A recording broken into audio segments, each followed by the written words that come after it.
is like most people quit in the middle of their book, and I'm like, how could you write fucking half a book and just stop, dude? Like You just write half a Harry Potter and then nuts, stop, bro. Like, yeah, no, that's not the way to do it for sure. Yeah, I got everything. I just want to make sure. I was playing so much Call of Duty today that I was like, I almost forgot to did you get get the new one? No, but I've been playing Warzone. I did. Yeah. About to be. I'm sure Hans is up there watching, but Hans is diamond tier, and I'm like right there, about to hit diamond, dude, on ranked. Damn, we're dude. going up there, bro. I'm not gonna lie. I like right before UFC 4 fucking retired, and we moved on to UFC 5. I hit the 3rd prestige rank in UFC 4, which is like the highest fucking like level of prestige you can Really? get. Yeah, I mean, I was level 1 prestige 3, but like But still, that's like the top I was pretty tier. proud of it. That's how we are. We're diamond 1, out of 3. So it's like, but that's diamonds up there, bro. Yeah. After that, it's basically like pro players, like past. I'm pretty psyched about UFC 5 though, because like I'm playing it just as hard as I was playing UFC 4. I'm already starting to get good, and like fucking I've God, where was I going with that? What were we talking about? The tiers? Oh yeah. Like I didn't start playing UFC 4 until like a few months or years after it came out. So like UFC 5, you know what I mean? I'm probably gonna be pretty high rank, I feel like. Oh, dang, dude. You know what I mean? You're going to be just go pro, dude. I Just might. start streaming. The only thing that's keeping me from going pro, because I feel confident that I can play like the stand-up punches and kicks, like with just about anybody, but It's a grappling game, the dude. grappling game, it's hard, Yeah. especially in UFC 5 because they changed it up. Like I had a method that kept me alive in UFC 4, and it doesn't work in UFC 5. Really? Yeah, so I have to like change my whole ground game. Like basically, if you can hold me on the ground, you're gonna win the fight. Like, you know what I mean? Damn. Like, So, which is hard. It's like. Is it like in depth to where like you could be doing like Kimuras on people and then like Dude, it's super like almost anything you can do in real life you can do in the game. They have like different button combinations, like any kind of punch or kick you can throw, like spinning punches, spinning kicks, elbows, whatever. Like you can think if you can think of it, you can probably do it in the game. See, I wonder if like you could get like a Brazilian jiu-jitsu champion or like somebody who's like really good at it to sit there and tell you what to do in the hold, like be like, all right, do this to get out of it or whatever. Like if you could just listen to what they're saying and just like if they would be better like minded for it, or if it's just like no, they probably would, but the trick is like even if you know what you're supposed to do, you know what I mean, you have to be able to defend what the other person's trying to do. So like you have to like watch the characters. So like if you're watching like the moves, right, there's a little wheel on the corner that tells you like, okay, push right for Kimura, push left for leg lock or whatever, you know what I mean? If you're watching that, you're not watching the characters in the middle of the map. And if you're not watching the characters, like you can't see the little gestures they do, and like they'll just like kind of tilt to the right like that. And if you don't hit like right to block it, like they'll like roll you over and start. Yeah. Okay. So it's hard. But if you have like a character that's good at grappling, it makes it a little easier. You know what I mean? That's pretty cool. Yeah. I didn't know it was that like in depth. I haven't played it yet. It's really good. It's on Game Pass. I need to try it. No, they put 5 on Game Pass. Oh no, not 5, but I was like, what? Who's this? I got you, homie. Okay, all right. I see we got You can read that from here? It's my glasses, dude. What? They're like zoom in glasses. No, I'm just kidding. No, I can barely see it. He wrote in all caps. That's why I can see it. Hold on, I'm gonna see what it says, and then we're gonna do the intro and get the cast going. Oh, we haven't even started yet. My bad. All right. Thanks, Hans. We did start at the bottom, and now we here as Diamond. He was giving me a thanks for the shout out, basically, for the Diamond. Look, Hans, we all know you're top tier. Okay, one day I'll be there. Just hold out. You gotta carry me there.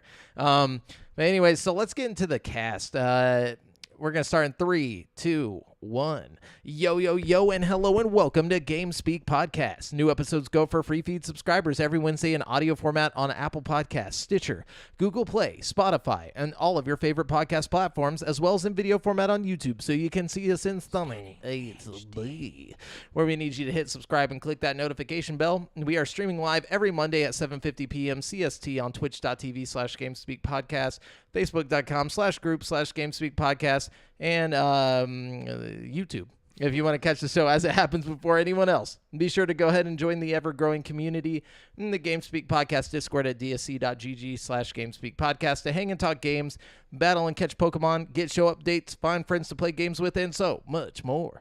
This show is 3 BFFs bringing you the hottest video game news of the week. I'm one of your hosts, Jamel Al-Jafra, alongside Brent Bass. Yo, blah, blah. That sounded like a shit my pants or something. That wasn't like that. Yeah, you're just...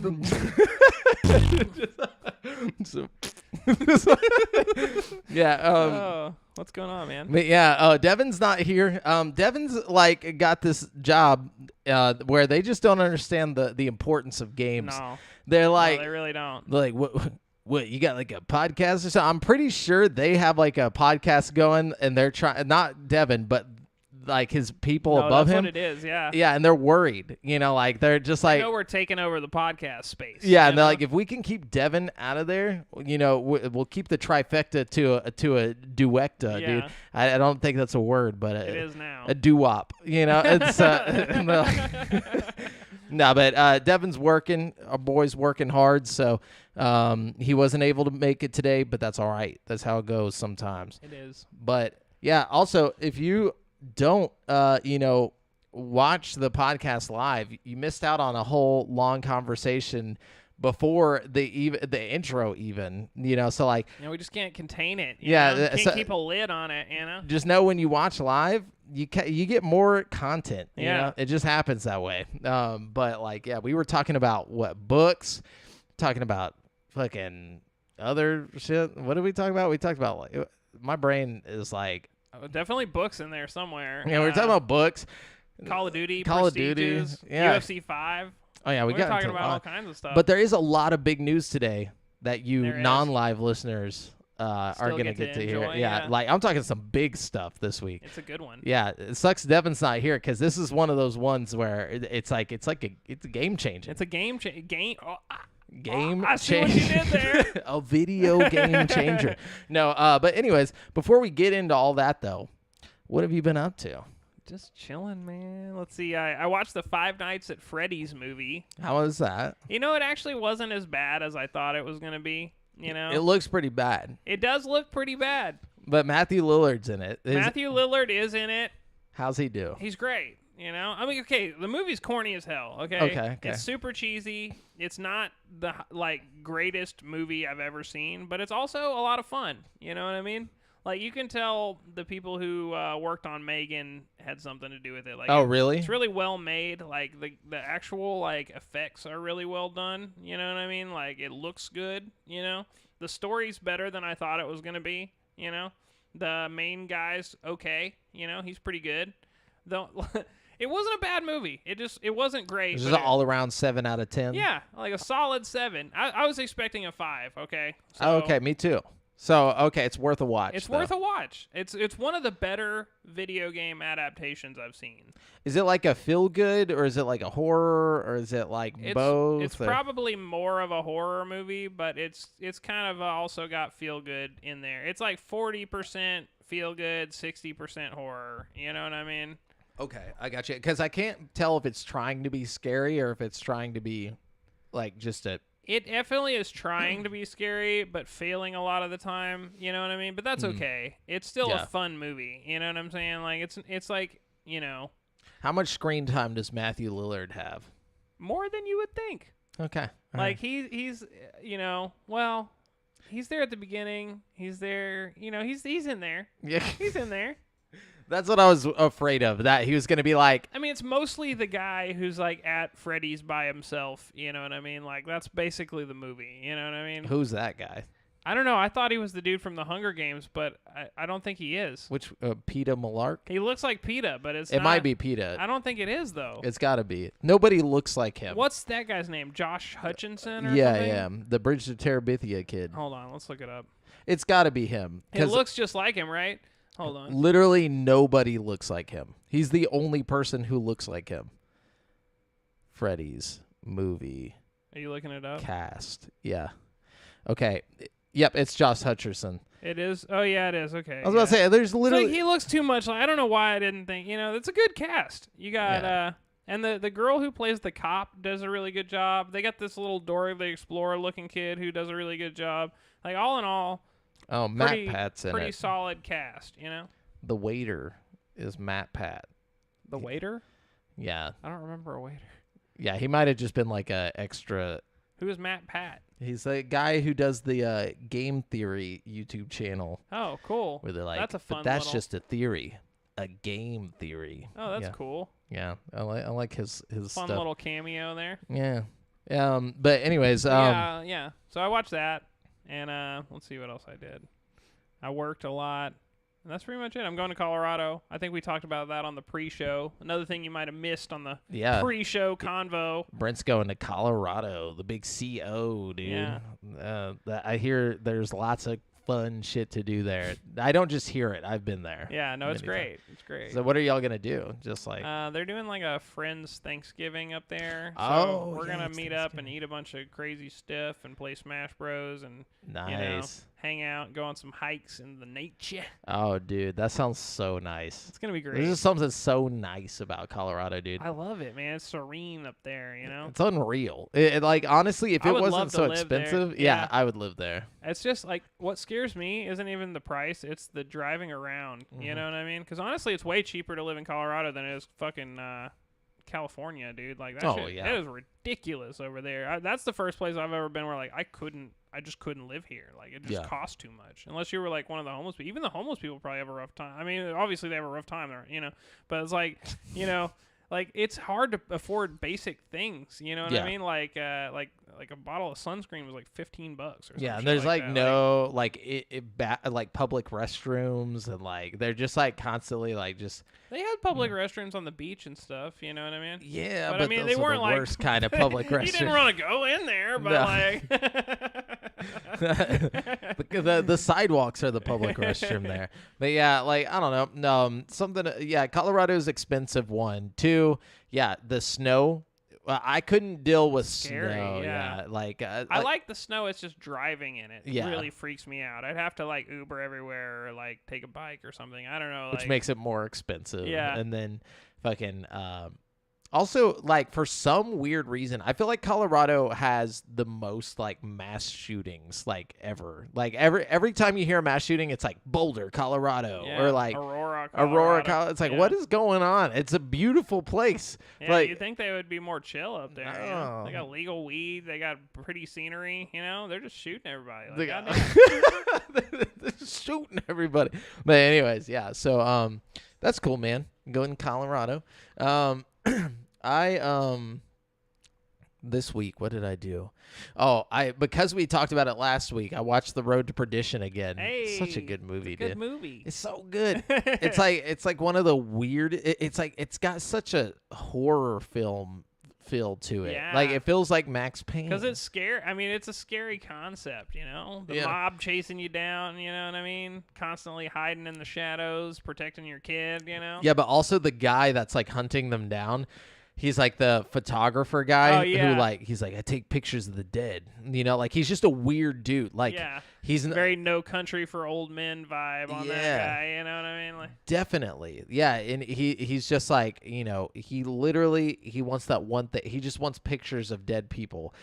So like that's why they hired him to kill the kill Tom Hanks and the kid, and he's like writing it down. He's like It's like, so what do you want me to do about the kid? And like, because the guy's telling him over the phone, and like you can't hear what the guy on the phone's saying, and he's like writing out the name of Tom Hanks's character, and he's like doing it all like nice. He's got really good handwriting, and then he writes the kid's name, and he's like, what do you want me to do about him? Well, he's got a kid with him, and he just like draws a sad face right beside the kid's name. And it's like with X's, for the eyes. And it's like, okay, this guy's a straight up psychopath. Like he doesn't care, and then whenever he catches up to them, and and the other thing he says is he's like, okay, fine. He's like, but you're gonna have to.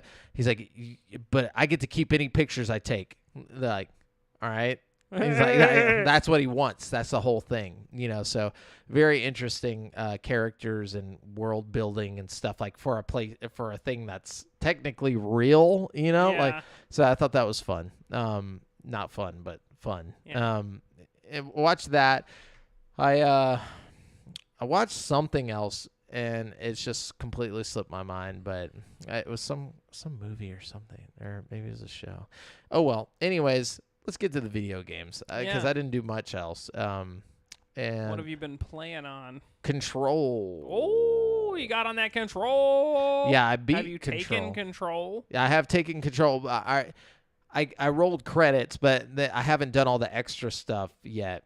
Like, going and cleaning up the gunk and shit for Ati and stuff. Yeah.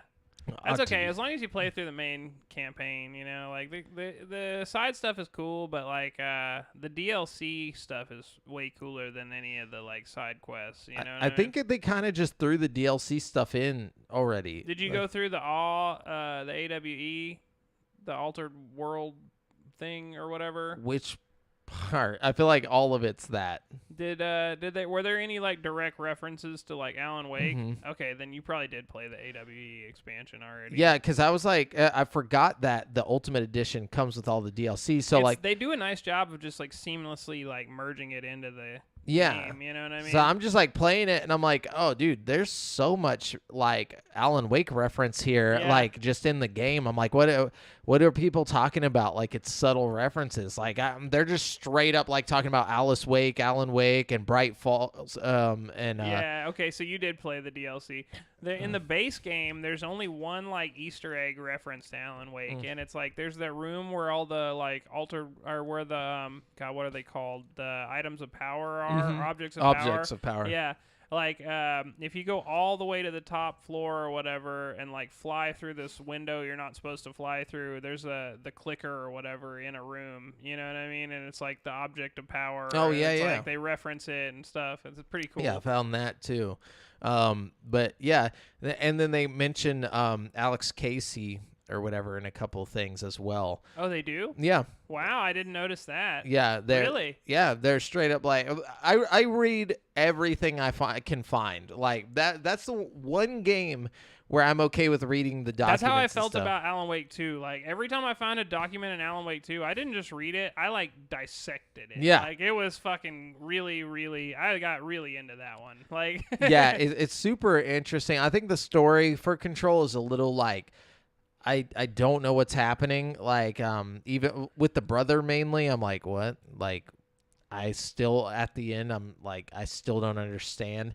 Like, because, Trench killed himself, but then, like, she goes through the thing where she shoots herself in the head, and then I'm like, is this actually happening? Or, like, what is going on? I don't think that, she didn't actually shoot herself. She just, like relived her like Trench's experience. I'm pretty sure, like because like the gun has like the power of all the fucking former directors or whatever in it. I'm pretty sure. So like you can like siphon from their experiences or something. That's why like so much about the oldest. I don't know. It's weird. Yeah. Like there's a whole thing. Like then there's like the hiss that's happening and all this stuff. Which is eerily similar to the fucking monster in Alan Wake, which makes you think, like, Control, a lot of the fucking paranatural monsters are probably just, like, shadowy, wispy fucking figures like that, you know what I mean? Yeah. They have an interesting world they've built, you know what I mean? Yeah, no spoilers, but I mean, I don't understand who... what's her face is the entity in your head, Paralysis or whatever. Oh, Polaris? Polaris, yeah. Like what? Like I don't understand because Polaris is Hedron or whatever the big like it still doesn't make any sense. Like Polaris like came to Jesse Faden and her brother like when they were kids, and then led them to the object of power, Right. and then that's it. Like I don't understand. Like what? Man, it's such a vague memory It's at so this vague, point. but- I've played it. I remember like feeling like I understood it when I played it, but I don't remember any. Like I No, barely remember yeah. anything that happened. Like I'm gonna have to go watch some YouTube breakdowns of it because it like I rolled credits on it like this early this morning, and I was just like, what? Like I'm super confused. it also probably helped that I played the first like half of the game like 4 times because like you know.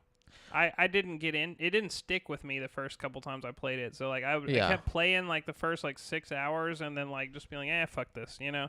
And then like it's not a very long game, so I played like most of the game like several times. You know what I mean? Like and by the I guess it just stuck a little better. Like but then again, it didn't stick at all because I don't remember shit. I would watch a YouTube breakdown. I'll probably fucking. I like all the random objects of power and like how basically anything can become an object of power, like the rubber duck and the like the guy who's like sitting in there staring at the fridge. That's one thing you're gonna like about Alan Wake 2 is it does a better job of telling a confusing story, but like really breaking it down for you. Yeah, like, they have this like storyboard mechanic where like part of the game is like your character is making these like pictures on a wall, and it like helps you really compartmentalize what's going on in the game. You know? Oh, okay. Yeah, and so like, and one thing it kind of, you know, like Alex Casey is another version of Max Payne, but like. So they can't actually say Max Payne because Rockstar owns Max Payne. Yeah. So that's kind of you can unfortunate. tell Alex Casey is Max Payne and fucking you know. But so Alex Casey at the same time though they're working on fucking Max Payne remakes right now, which is interesting. But they don't want to include Max Payne in their story because they believe, like I watched the whole thing from Sam Lake like talking about how this is just the beginning of the Remedy verse, like this is just the base foundation. Yeah. And they want to expand on it with new games and new IPs, so they're not ever going to bring Max Payne into it because they don't own it and they don't want to risk not being able to use him later if they need to. So Alex Casey is Max Payne. Alex Casey is their like spiritual successor to Max. Yeah, Payne. no, it is him. Like everything that happened in the Max Payne game happened to Alex Casey because it's part of the book or whatever. But Alex Casey is just take Max Payne, change the name. That's Max Payne. Yeah. And now the thing is though, you know, like the chick is also Alex Casey, like a form of Alex Casey. Like it's all this weird shit. Like so basically like everything is like a weird version or like there are multiple versions of Max Payne or multiple versions of Alex Casey. Like it's right. They reference that in Alan Wake. Yeah, it's just it hurts my head because I haven't even played that one yet. But like just hearing Sam Lake talk about it, I'm like, oh, okay, I get what you're saying. But like it still hurts. Yeah. So like, I'm very excited to play Alan Wake 2 now that I'm done with Control. It's a really great game. I think you're gonna like it. Yeah, I hear there's lots of references to Control characters, and not just references, but characters actually just showing the fuck up, you know, in the story. Oh yeah, straight up. And there's like locations and stuff that like, you know, appear in both games. Like I'm pretty sure in Control at one point you go to the diner from Bright Falls or something. You know what I mean? So like, there's like. Yeah. You know, crossover for sure. Yeah, I wonder, do you ever go into the what's it called, like the motel or whatever from Ordinary? Well, okay. Or from Control. I'll go ahead and ruin it for you. You do, but it's as they mention in Control, the Ocean View Motel is different for everybody. So yeah. The whole because it's inside their head, right? Yeah. So the layout is totally different for fucking Alan. You know what I'm saying? It's like a way more elaborate, like Hilton style, like hotel. You know what I mean? Like it's actually kind of crazy how they do it. Like. Yeah, I'm hype. But yeah, so I played all of Control and then Warzone. You know, like I mentioned this before we actually started the show, so I'll just go ahead and mention it again. Almost diamond. My boy Hans is diamond. Damn. I'm about to be right there, diamond tier. I'm only like 100, 150 or like no.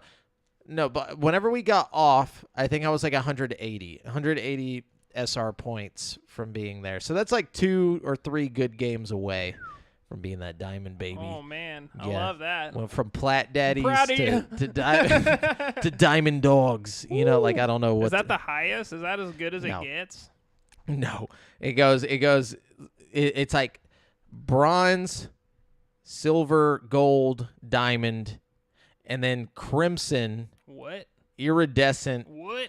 and then top 250. Like there's no, like that's the top level. But like the amount of people in diamond, I think is like 13% of like players. So it's like you're top 13% once you hit diamond. Wow, like, nice. Yeah, you're up there. You're fucking up there. It's a long way to get there. And then it resets you like after every season, it like drops you down like 3 levels. So like So you got to work your way back up. yeah. So like, but if you get to diamond, then you drop back down to platinum 1, you know, so like you're still like high the fuck up there. But you're not like, But you're not diamond, you know. Damn, dog. Imagine getting to like crimson or something and then getting knocked down to fucking platinum, dude. If you're chilling in crimson, dude, like it's probably no big deal to get all the way through platinum again because you have to realize every game you start, like if you're starting in crimson, you're probably like negative 80 points. So like, and then they have these things called SR points, and like every match you start a negative amount if you're in those higher tiers. So like right now I start negative 51. So if you don't get a kill, you like lose points and shit or something? No, you just don't gain any. So like you only get 2 points or something for every kill until you get into the later matches or like into the later rings, like as the circle gets closed or smaller and smaller. So like if you make it into the top 5, you're already like you've probably gained about like 100 points at that point. So then you'll be plus 50 because you'll make up for your negative 50 and then you'll have like that extra 50 if you've made it to the top 5. So we almost always make it into at least the top 10, top 5, you know, like teams or whatever. So it's like, you know, we're getting up there. But you know, your kills don't mean shit until you get to the later rings. Okay. You know? So it's mostly just surviving longer is more important. Surviving and getting those kills, because if you just survive, you're probably only gonna like, you know, even out. You're not gonna make any extra points to move towards higher tiers. Okay. You know, so you got to get those kills. You know, but like, I don't know. It's hard to explain, but it's fun as fuck. It's tough at this point, but you know, we've been dropping like matches where we're each getting like 9-10 kills, you know, like making it into the top 5. We got a dub this morning on ranked. With I had 12 kills. Dang, dub, dude. boy. I was fucking dropping. No wonder fools. you're almost fucking I know, dude. dude. We're killing it. We're killing it. But anyways, what have you been playing, Brent? Well, I'm trying to get as good as you are at you know, Modern Warfare as I am at UFC 5, but I'm just not, you know what I mean? I'm just not that good yet. Like I'm still learning, you know? There's like a lot of the skills from 4 transition over. Like I have an easier time going from 4 to 5 than I did from 3 to 4. But, like, I was so used to 4 that, like, there's just stuff that's, like, ingrained in me, you know? Like, when I see their little head go like this, I push a button, and then instead of, like, doing an uppercut, he, like, grabs their face. And I'm like, no. That's not what I want. That's not what I wanted. They really shouldn't do that for competitive games like that. I know, but, I mean, like, eventually, I think the changes they did make are actually good changes. Like, You just got to get used to it. I got to get used to it, you know? They made it to where the overhands and the hooks are on the same button, which is, like, really confusing, but also makes more sense if you're thinking about just power shots all being on the same button, you know? And then they made the uppercuts an easier button. Like, you used to have to push triangle and circle at the same time. Now you have to push R1 and whatever punch button or whatever. Yeah. Which is easier to do. You know what I mean? Like, an uppercut isn't something that should be, like, super hard to fucking pull off. And in the place of that, they made it to where you have to push 2 buttons and then a separate button to do, like, spinning back fists. Because people were, like, spamming the spinning back fist. You used to just have to push, like, R1 and then, like, a circle or whatever, and they would, like, spin around and punch you in the face and you'd die. you know. Now you have to like actually do like a combination of fucking buttons to make it happen, and like it's if you miss your like second button, they'll just spin around like a ballerina and not do anything. You know what I mean? So it's like I don't know. There's definitely and there's an element of like feinting with that. Like you can spin and act like you're gonna do something, and then they'll like come in to attack you, and then you'll like not actually attack with the spin and like do something else. Yeah. It's a whole thing. They've made it more strategic. It just takes some getting used to. I don't know how I feel about the ground stuff though. It's really hard to do the ground shit. Like Yeah, I imagine it's very strategic and like just kind of understanding how the actual ground game works, Yeah, you really got to play through the career mode a few times to like get good enough to like play online competitively, you know what I mean? Interesting. But they also have like a stand and bang mode if you just want to like, just stand up and fight. Like you don't have to have the groundwork. You can do like kickboxing basically, yeah. Okay. If you're just into that. That's pretty cool. Yeah. I mean, so it's like two separate games in one almost. Yeah, basically. Like, you don't have to do the full UFC experience if you don't want to online, which I think a lot of people do, Like, I just prefer it because, like, it feels... they have a lot of really cool shit they've put on, like, the ground stuff. And, like, whenever you knock your opponent over and then they, like... fall over on the cage, like if you're doing the kickboxing one, you can't just run up and just start punching them on the yeah, that's cool. Who's like the secret characters or like the okay, so they've got Mike Tyson, they've got Fedor Emelianenko, he's like this famous MMA guy who was never in the UFC. Like a lot of people are like, oh, he's the best heavyweight of all time, but he never actually fought in the UFC, you know what I mean? So he never got to go up against, like, he fought a lot of ex-UFC people and beat them all, but he never actually, Why didn't he?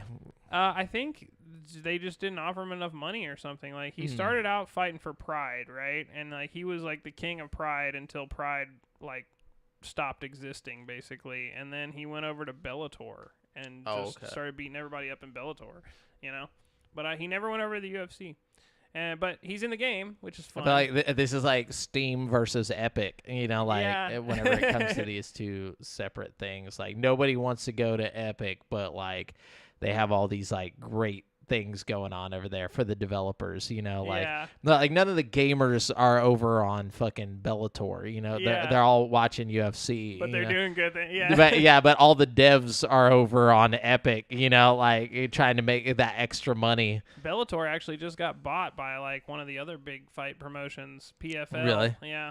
But anyways, so they got Fedor, they've got Muhammad Ali, they've got Mike Tyson, they've got some other heavyweight who was a big deal. I can't remember. And then they've got Bruce Lee. Bruce Lee. Yeah, they always have Bruce Lee in there. And then they have all the secret characters from the last game, like Bruce Buffer's back and Dana White's back and stuff like that. Bruce Buffer. Yeah. Just fighting. Yeah, they actually made Bruce Buffer super OP. He's got all kinds of...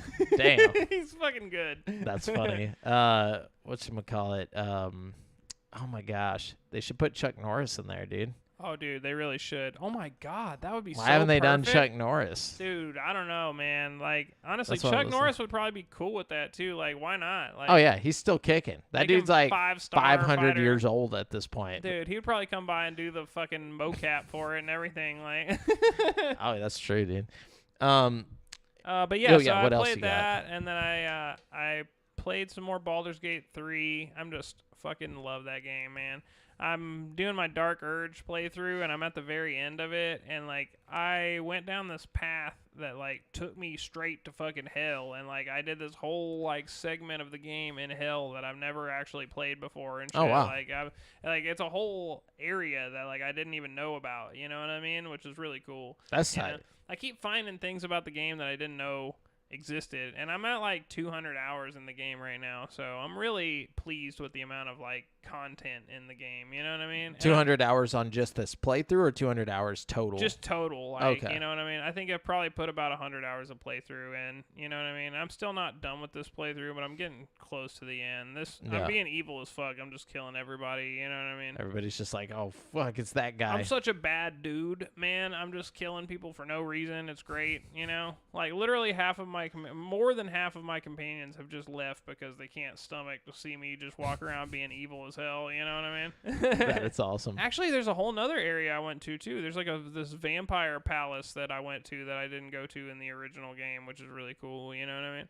Did you? So is your head still at risk of exploding or whatever? Yeah. Totally. But I'm actually about to change shit up. I'm about to take the biggest step in the next in like a different direction. You know what I mean? Because like, okay, well, mild spoilers for Baldur's Gate 3 here ahead, but like at a critical juncture in the game, there's like a character that's been helping you the whole time, and like you have an opportunity to like betray him basically, right? But like, in the original game, I was like a good guy, so I'm like, I'm not gonna betray that dude. He's been helping me the whole time. Why would I do that? That's fucking stupid. But then in this game, I'm evil as hell, so like the logical thing, I'm like, okay, I'm gonna obviously just fuck this guy over super hard and everybody else I meet. You know what I mean? Mm-hmm. So I've been working hard to like take the steps, like, because the dude who's like the good guy puts you in this like moral conundrum where he's like keeping this dude prisoner, and you like basically have to take his word for it that the guy he's like holding hostage is like a bad dude. He's like, trust me, if you let this guy go, he's gonna fucking kill everybody and do all kinds of fucked up shit. But this time, I'm letting that motherfucker go, bro. We're fucking busting him out, dude, and we're gonna kill that other motherfucker, and we're just going off the rails, bro. Like, we're gonna see how far off the rails we can fucking take it. That's like been my goal this entire game, and I've taken it pretty far off the rails at points. But there's also points where I've like had to be evil, and being evil was like meant making the same choice that I made in the first game. So like, I am gonna probably do a third playthrough of it and like do like a not good or evil, just like try to make different choices from both of them. You know what I mean? Like, yeah. So yeah, I'm having a lot of fun with that game. Sounds like it. Sounds like I mean, and once we get into some news later, I think this game will get its dues. Yeah, I think so too. And then finally, to round it all off, I hopped on the old Game Pass to see what was up, and they had that new Yakuza game. Oh, yeah. Or the Like a Dragon, I guess, is what they're called now. I forget what it's called. It's like, it's not just Like a Dragon. It's Like a Dragon, the man who erased his name.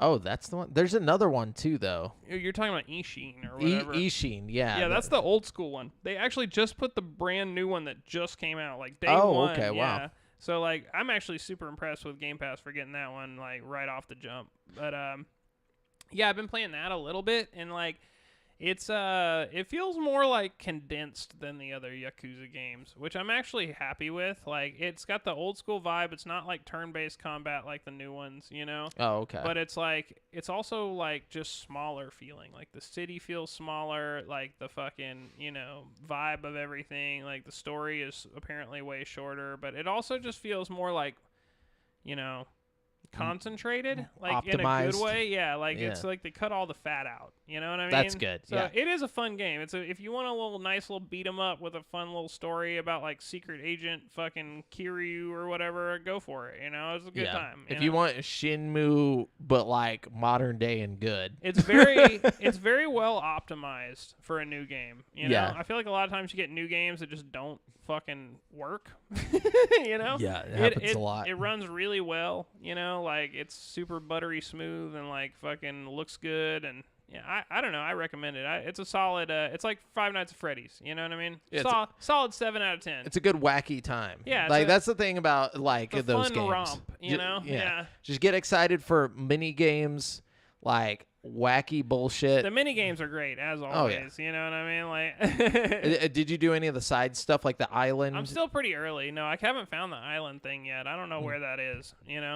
I went around and did some of the mini games though. They have like every Yakuza game, they have like the arcade where you can play all the old school Sega games. I ended up playing the Sonic Fighters for like fucking 8 hours. The other day. Like, have you ever played Sonic Fighters before? No. I guess I could talk about that too, because I basically played that game. Yeah. It's like fucking Super Smash Brothers, but like with all the fucking Sonic characters. Oh, that's cool. Well, it's less like Super Smash Brothers because you're not like knocking each other off of platforms and stuff. Well, like but, Tekken. Yeah, it's kind of like Tekken, I guess. But yeah, it's fucking tight, dude. Like you can be Sonic and Knuckles, and you're just punching the rings out of each other, and like fucking. That's it's tight. pretty cool. Yeah, there's It's like 3D too, so it's more like Soul Calibur, I guess, Yeah. than it is like anything. You know what I mean? That's what I was about to say. There was a Star Wars game like that back in the day, apparently. Really? Like That a sounds 3D, dope. like just Like a arena brawler kind of yeah, like I never played it, but You know what had a cool mode like that was that fucking Obi-Wan Adventures game. Yep. You remember the Battle Royale mode on that? Like, that Yep. was tight, it's dude. just like dude, that was the original The Battle OG, Royale. dude. Yeah, everybody drops in one fucking. I can't think of a like, single Battle Royale that predates that. You know what I mean? Like, No, not on that same rules. Like they're yeah. not rules Because it like basically did the Fortnite thing. I mean, aside from like the shrinking circle and all the, it was like you drop in and last man survives. You Yeah, know it's what I like fucking 8 or 9 like Jedi and Sith or mean? They had whatever. a pretty good roster of like Jedis you could pick from too. Yeah, which was y'all pretty just cool. go ham, and the last one standing. That was a cool game. It was a really cool game, and it was the OG with like actual like directional attacks and stuff like dude, that. That was like, back before every game felt like it had to make the fucking right stick your camera. You know what I mean? So you just had this camera centered behind wing, wing, Obi-Wan. yeah. But like that was so cool because like you could really make the lightsaber do whatever you wanted it to. Like you were cutting fucking droids in half with like sideways and stuff. It was neat. I just realized that Hans, I'm sorry, our chat's so far away from us, but I think he put like 11 point something, which I'm pretty sure he was making some claims against my kills because he did have a lot of assists on that one, on the 12 kills that I got, but we'll see about that, Hans. and he might not even be posting that, but that might just be my conscience, but I think that's what he's talking about. Or conscience, but not conscious. But anyway, so what else? Was that it? Oh yeah, I think that's all I played. Okay. All right, that's it for games that we've been currently playing. Now we're going to get into the big shit here. We got some news for you, but just so you guys know, we are using video game news articles from around the web, and we do not claim any of these articles as our own. We're just bringing them all to one place, giving you the hottest of news, just to make you feel it. What do we want to start with? You want to go first? Aside from like the big 3 things, I didn't really find any other like noteworthy news. So like maybe we should start with like we got to start with one of the biggest We'll start ones. with the big ones, and then do we have anything other than the big ones? Like We got a couple things. Okay. Nothing too crazy. Well, I'll drop some other things. So you drop the big. You give us one of the big ones. You pick which one you want to go with. Let's start with probably the biggest one. After an early report that the first look at Grand Theft Auto 6 will debut next month, developer Rockstar Games has officially confirmed the news. Yep. Sam Hauser posted a new message on the Rockstar website verifying that the trailer for the next Grand Theft Auto will drop in early December, a date that coincides with the 25th anniversary of the Grand Theft Auto series. Next month marks the 25th anniversary of Rockstar Games, Hauser wrote. We are very excited to let you know that in early December we will release the first trailer for the next Grand Theft Auto. We look forward to many more years of sharing these experiences with all of you. Curiously, this date lines up with the 2023 edition of the Game Awards event that will be held on December 7th. While host and organizer Jeff Keighley hasn't commented on if GTA 6 will be present on the awards show, it wouldn't be unusual as the Game Awards has regularly debuted trailers for big games. So, yeah. I could see that. Yeah, me too. That would make sense, right?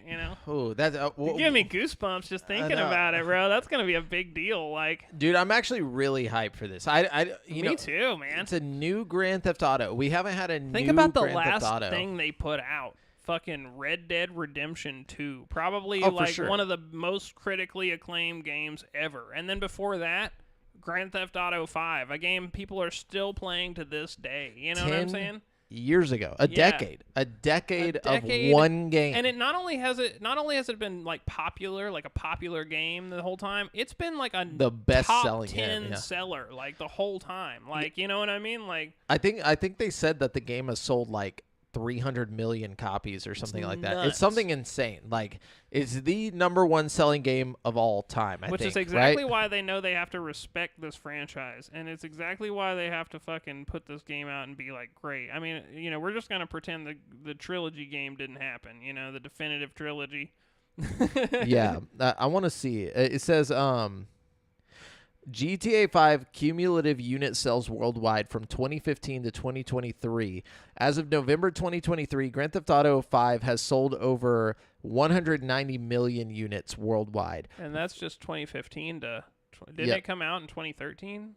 It came out in 20. Oh, did it come out in 2013? I thought it so. was like 2013 as well. Yeah. Yeah. It came out on the Xbox 360, dude. Yeah. You know what I'm saying? It still says, like, I'm looking at other ones. Even the wiki says 190 million. So even from whatever time it came out till now, 190 million. 190 million. And as of 2023, one of the most financially successful entertainment products, not just video games, of all time, with about $8 billion in worldwide revenue. Wow. Yep. So that's insane, dude. And that's a game that is so old, but like it still looks really great. Good though. Yeah, like it looks good. They keep it updated like visually with the times, like they add a little flair to it every now and then, but most of all, like the heart and soul of the game is just great. Like you know what I mean? Like there's so much even personality the solo part of to it. it. Yeah, like that it keeps it alive. You know what I mean? Like now because of that, we got to think what what will be different about this game that sets it apart from Grand Theft Auto 5? Like how are they going to be able to make this one even better? I think hopefully they don't like run too far with the idea of like trying to change it too much, you know. I think the best thing they could do is just stick with what made Grand Theft Auto so great to begin with, you know? Like a fucking great story about some sort of criminal making it big in a big city with great graphics. And it's going to be a big city. They've already, you know what I mean? Like we've already confirmed that it's basically Vice City. Yeah, it's Vice City mixed with Liberty City or something like that. It's like that's gonna be tight if you could like take an airplane and fucking fly between two big maps or something. Oh yeah, you know what I mean? Like, it's gonna be something cool like that. But the thing is, maybe it's like got a character swapping element like the first game, but both characters have their own map they're in or something. You know what I mean? Like, not the first game, but like the fifth game. You know what I mean?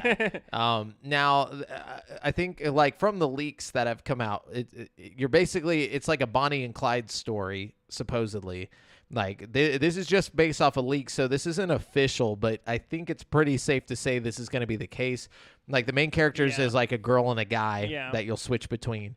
But what's going to be the thing though? You know, like see back then, back whenever these were all coming out, you know, technology was getting better and better. Like video games were pretty primitive back then. Like think Grand Theft Auto 3 was the first time that you're just like walking through this big open city and you can just shoot people and fucking pick up a prostitute and, you know, take her and actually have this prostitution exchange happen.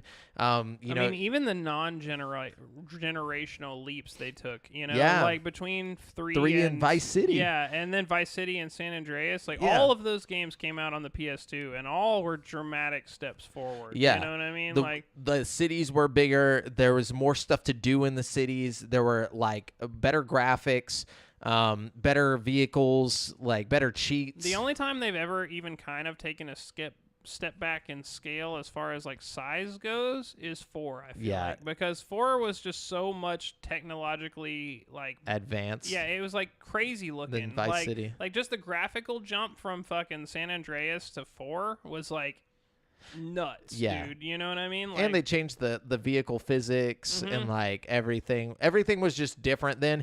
It was like the first step from away from the original Xbox and PS2 and stuff. It was like on the 360. So it was a whole generational jump. But it lacked a little bit to most people for some reason, that one. And I think that's just because Oblivion had just come out. I personally think it's because San Andreas had more stuff to do. You know, like there were more like activities and stuff in San Andreas, despite it being like the uglier game. You know what I mean? It did feel like you had like you could go into casinos and stuff in San Andreas. You could get fat or skinny. Yeah, you could get muscly. You could play tennis. You know, like a lot of that stuff was stripped back for fucking 4, which it was still a good game, but like, and it's still only some of that came back in 5.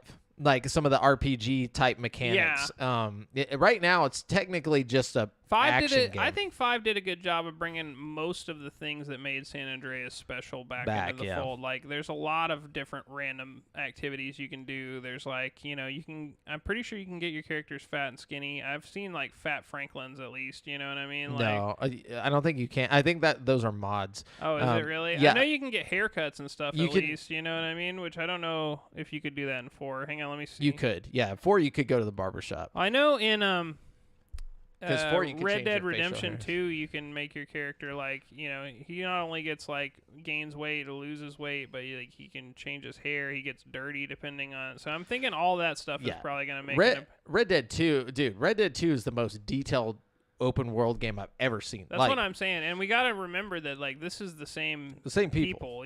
Well, not the same writer. That he left. He left a couple of years back, but now. But there's like even things in Red Dead 2 where like if you shoot somebody and their corpse stays out, their corpse will decay like over time and shit like that. There's just too much going on in Red Dead that I don't think they're gonna necessarily bring over, and it doesn't really have to. Yeah, I was gonna say a lot of that is like just the life sim elements of Red Dead, but a lot of it I think they will bring over. Like, I mean, first of all, you're probably using the same like framework for both games, so like a lot of that stuff it would probably be easy to just pop it in the game, but I don't know that. I'm not a fucking developer. You know what I'm saying? Like, I honestly think you got to do something. Like, obviously we need animals. There's got to be animals in this one. Horses in the game. That would be cool. Even horses. Wouldn't it be tight to just be able to ride a horse like alongside all the cars and stuff? Then you could bring in horse race betting and stuff like that. Shit. And you could be the racer. You could rig the horse races. There's a whole thing you could do. Like, that's a whole storyline right there. So that they've already got like robbing places and stuff like that in GTA 5, but like there needs maybe to be elaborate on it. Maybe add some like banks you can rob and stuff, where you got to like go on the back. I mean, like they do have stuff like that. They do have that in 5. Yeah, you've got full on heists in 5. So they got to do something different. There's got to be like maybe like the thing we've all talked about since we were kids. Like, what if you could go into like every building? Yeah, like every building has at least some. That's always been the dream, isn't it? Yeah, like I feel like just the ability to walk into anywhere. Yeah, and like there's something in every place. Yeah, and like, they've been working on this game for long enough to where that's totally possible. You know, like we don't know what they're gonna bring out. Like that's what's crazy to think about is like we saw the leak footage, right? Yeah. And the leak footage had like all kinds of weird interactable things, like you could drink the sodas on the counters and stuff, and like whenever she was like pointing her gun at people, there were like options for like things she could do, and like more RPG like. Yeah, so like I'm excited to see what kind of crazy stuff they're gonna bring to the table. I do think that it's gonna be different, but at the same time they got to keep that soul. You keep. I think no matter what, still the soul's gonna be Grand there. Theft Auto, at the end of the day. That'll be there. I'm not worried about that. I'm just worried about what's going to be the differentiating part of it, and like going back to Vice City, it's probably going to be, I would assume it's probably going to be a period thing where just like Vice City was, where it was like the 80s, fucking Vice, or maybe it's not. Maybe they're just going to do modern day Vice City.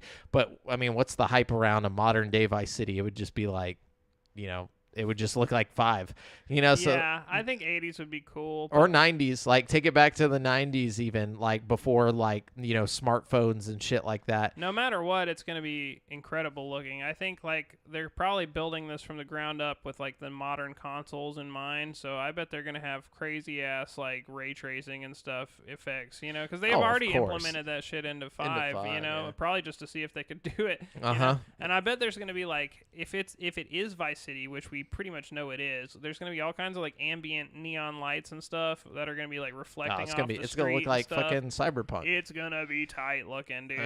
Now that and you know what else would be? Oh wait, never mind. They already did that in 5 too. I was going to say a lot of cool stuff in 5. Since they're typically the ones who do like the next step in like technological testing stuff like that, they should try. I mean, not try. Obviously, this game's not too far off. But that'd be cool if they had done like some kind of AI for like the NPCs, like where like it's just like each NPC has like is basically working off of like a language program, almost like a Chat GPT or something. They just say crazy shit depending on what you're doing. Like and it's like all context based and like which they quit shooting at me through that door. You know, you shot my dog. Yeah, you shot my dog. Yeah, just based on whatever happens, or like that way it feels real. My baby. That might get fucked up, dude. Be feeling guilty out here, dude. Just like it like takes a life of its own, like where it's just like after you've killed like a bunch of people in the city, like a group of them just team up and they're like we're gonna fight back AI against. Gets too strong. Yeah, they're like we have to stop this guy. He just shows up and just murders people, and the cops can't do anything about it. It's like he ends up just killing. They just all form the little militia groups. Yeah, like you start seeing posters on the walls. That's the like fucking game we need, where the game can like write things into itself. Yes. You know what I mean? Like that would get nuts after a while, dude. You start like sneaking around and like spying on the militias, and they're like plotting out ways to take you down. And they start getting smarter and smarter. Like they start using like different strategies and like bringing in like planes. Ambushing you. And No, somebody just flies a plane straight into you. No, but that's not gonna happen. But that would be really fucking cool, and I'm ready for that game. But I'm excited for GTA 6. They just become cognizant that you're like respawning every time they manage to kill you. So they figure out where the spawn points are. Like they start waiting at the hospitals. They just have people assigned to like. That would just get terrible, yeah. Yeah, it'd be fun though. It'd be a cool like simulation. Like you'd have to fully like reset your game, like because they got so like every time that gets that smart, you have to restart it. That'd be funny. Yeah, dude. But anyways, yeah. So next week, or no, I mean not next week. Like 2 or 3 weeks from now, we're gonna see GTA 6, dude. Or at least get that first trailer. That is exciting. Very exciting. Now, let me get the other giant piece of news here, which, I mean, I think we all kind of saw this coming, but didn't really know for sure. Nintendo's foray into movies isn't stopping anytime soon. The company has confirmed that it's working on a live-action adaptation of The Legend of Zelda, which, honestly, why live action? That's such a bad idea. But the movie will be directed by Wes Ball, best known for the Maze Runner trilogy and the upcoming Kingdom of the Planet of the Apes movie. Zelda creator Shigeru Miyamoto will serve as a producer, much as he did on this year's animated Super Mario Bros. Movie. He'll be producing alongside Avi Arad, which I think he did something with the Spider-Man movies or something. He was like a producer on some of the Spider-Man movies. Quote, "This is Miyamoto." This is the tweet that they posted. Yeah. It's like, "This is Miyamoto. I've been working on the live-action film of The Legend of Zelda for many years now with Avi Arad-san, who has produced many mega-hit films." Miyamoto said in a statement on X, formerly Twitter. "We might be waiting a while for the movie, however, because Miyamoto said, it will take time until its completion, but I hope you look forward to seeing it." While there aren't many details on the movie itself, Nintendo says that it will be co-financed by itself and Sony, which Nintendo is footing more than 50% of the bill, which this is a weird thing. Sony is co-financing? Yeah, so not the Sony PlayStation side, but Sony, the film, like Sony. It's still weird. It is really weird. Like the ones who did the Spider-Man movies. Yeah. That's Sony. So we're going to have a high budget here. I mean, this is a big budget production. Yeah, You got Nintendo money, you got Sony money, you know. It might be good, you know. I just don't think it's possible to be good. Like live action, like why specifically? Just because you think it's he's a silent protagonist. One, it's Link. The only thing we know about Link is, like. Yeah. Like that's Link, so like how are they going to take that and make him into see if they would have done it animated, you could have done a million different things and it'd be fine. He could still be silent. You could do like a Have you ever seen that movie Blue Streak, I think it's called? Are you talking about with you talking about the It's the movie where the dude is just like doesn't say anything the whole movie. That's not Blue Streak. Blue Streak is a heist comedy with Dave Chappelle. And Oh no, definitely not that. No, it's Blue something, but like this, it's a movie where this guy, it's like a John Wick style like revenge movie, but like literally he's like a silent protagonist in the movie. Like he does like a whole like 2.5 hour film where he just doesn't say shit and he's just like fucking. But he's killing everybody. I mean, you don't need to talk with that. Link's not just a straight up murderer. Like he could be though. Like first off, split your there's fucking blood wig. splashing on his face. He's like, it's like dude's like asleep in bed, and you just hear like a fucking pot break. Yeah, he looks. He like wakes up and he's like, "Oh God!" And he's like in the corner of the room, and he's like holding his sword out, and then like the power's growing in it. It's just like his head just flies off. Like just make it a horror movie. He's just a serial killer. Like no, but shit. I don't know. My thing with the Legend of Zelda live action is like, if he's gonna be a silent protagonist, how? Like, you know, like how are you gonna tell the story? Like he probably won't be. I'm sure that's the problem. You can't make him fucking talk because then Mario talked. That's fine. That's fine though, because it's Mario, you know, and it's animated. It's like whatever. Mario, we already knew, like, you know, Chris Pratt did a decent voice for him where it's just like, okay, he's generic animated character. What scares me more than fucking Link talking is fucking whatever they're gonna do for Navi. You know what I mean? Navi, I think, would be way easier to do if they're going to do Navi. There's no guarantee that this is based off of that version of Link. Yeah, but what would you go with if you were going to do it? Like, if it's me, I'm going with Ocarina of Time version of Link. Yeah. You know what I mean? Trust me, I would love that more than anything. Give me that story. Like, but surely I don't think they're that's not going to go be the with case. Sky fucking bird version of Link or fucking, you know, I Tears honestly of the Kingdom Link. Or I think they're going to go with Tears of the Kingdom because it's their most recent game. Like, I think that's the world they're going to go with, which is... They would be smart to just do an original Zelda story that had nothing to do with any of the games. Or Majora's Mask. You know I think Majora's Mask would be a great story. Yes, dude. That would be sick. And it would actually be easy. Like, it's got more, like, storytelling elements in it that would make an interesting movie. You know what I mean? And you could do and it's Kid Link the whole time, so you could find some kid. He doesn't have to talk much. You know, he's just a little kid. Whichever one you do, Ocarina of Time or Majora's Mask would be cool, just because like you could do the kid to adult time warp thing. Yeah. You know what I mean? That would be neat. You know, kids would like that. You know. Now, the most obvious choice for Link,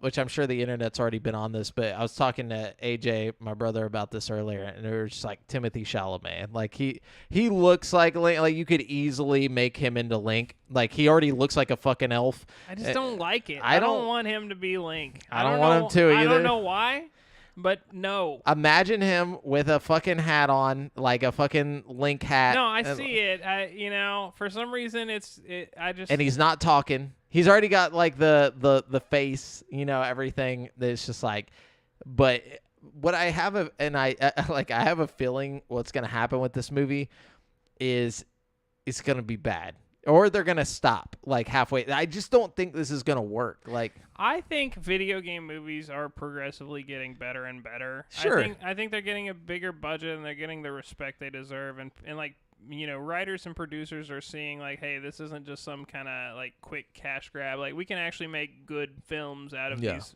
things, you know? So I'm hoping that we're entering like an era where like maybe video game movies will start to suck less, and like this will be one of those movies that doesn't suck as bad, you know? But the thing is like they should have took that budget and made a really good, like, or not even made a really good, just gave the rights to Studio Ghibli or something and let them make like a fucking, you know, Studio Ghibli version of The Legend of Zelda. That would have been really neat. That's really all they have to do, and like that's probably the easiest answer to this situation. But like when they say live action, it's just I mean, like, it had to happen at some point. Live action? Yes. Did it have to happen? No, it did. It did have to happen. Guess. Link, you know? though, like, I don't know. Just tell a story about a different character, but the problem is you can't do that because it's the Legend of Zelda. That's the story, is Zelda's story with Link. Nah, just wait till this is successful. You're really going to hate it when they do the live-action Donkey Kong, bro. Fucking. Oh, no, dude. I'm ready for that shit. I hope it's me. Like Zelda or Link's too young. Like like I couldn't play Link anymore. Yeah. But I could always play Donkey Kong. I could be Cranky Kong if I'm too old by the time they do it. But I'm talking like I want to be, even if I'm not Donkey Kong, let me be let me be Funky Kong, dude. Just have him in like Planet of the Apes, maybe. Yeah. Just come out, just like, oh yeah, dude, I'm ready for that. Fuck yeah. But anyways, yeah. So how do you feel about this? You excited? You like kind of skeptical? Like I'm skeptical. Yeah. You know, I'll believe it when I see it. Kind of like the Sleeping Dogs movie that never existed. That like that was in production and shit a while back, and then they just stopped. Didn't do it. Yeah. I think that's what's gonna happen here. Like I think that they. Although they did eventually put out the Five Nights at Freddy's movie. You know how long they fucking were talking about that before they actually did it? You know what I mean? True. Like, that was one thing I thought was never going to see the light of day. Yeah. And here we are. Only thing, though, I'm going to tell you straight up right now, if they make Tom Holland Link, I'm going to be so mad. I'd rather have Tom Holland than Timothy Chalamet, and I'm not joking. But have you seen any Timothy Chalamet movies? Yeah, I saw Dune, you know? I love Dune. I think he's a way better actor. I'm not hating on Timothy Chalamet. It just doesn't work as Link for me. And I don't know why. I'd rather have almost anybody. Like, he's too pretty. Like, it just doesn't... Link is pretty. I know, but it's he's not like the same, triangle dog. face, It's like blue eyes. No, I don't know, man. Blonde hair. I like don't know, man. I don't know. He's too, like... I don't know, bro. It's just... He's too... He's like a good-looking dude. That's the problem. But the thing is, do you know who they based Link off of? Who? A young Leonardo DiCaprio. They wanted him to be pretty. That was the whole point. Like that's why he's like blonde hair, blue eyes. I don't know, man. Leo would have been perfect, you know? Yeah, like, back in the day. Not now. Not now. Yeah. Revenant, like. Oh yeah, no. Link. No, but like that, like you have to think about where the roots come from, and that's literally when they made him. They were like. Leonardo DiCaprio. Like, it'll just never be Timothy for me. You know I got you. I don't know why. You know, nothing against Timothy. Any other role, you know? Yeah. Like, we could put him in anything else. They should just say fuck it and, like, just do, like, Danny DeVito. Like, Danny DeVito's got to be... He needs to be the Great Deku Tree, No, bro. no. Danny Tingle. Tingle. That's what I was about to say, dude. He would be a perfect Tingle. That would be fucking hilarious. He just floats down on a balloon like... He's like, hey. Hey, kid, you want some maps?